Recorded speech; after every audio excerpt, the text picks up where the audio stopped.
قبل أن ترسم المدن، وقبل أن يدون التاريخ،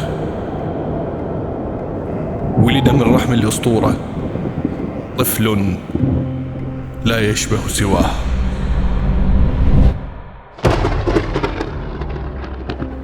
في ليل تنازع فيه السماء والأرض، اهتزت أوروك تحت صرخة مولود، ثلثاه من الآلهة وثلثاه من البشر.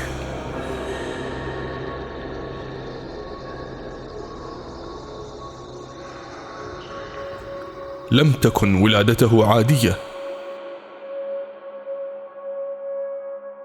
بل نبوءة زلزلت قلوب الحكماء وأقلقت آلهة السماء.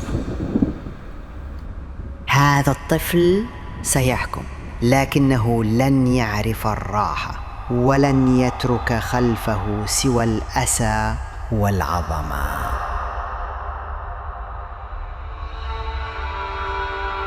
هكذا بدأت الحكاية، لا بالبطل بل بالقدر.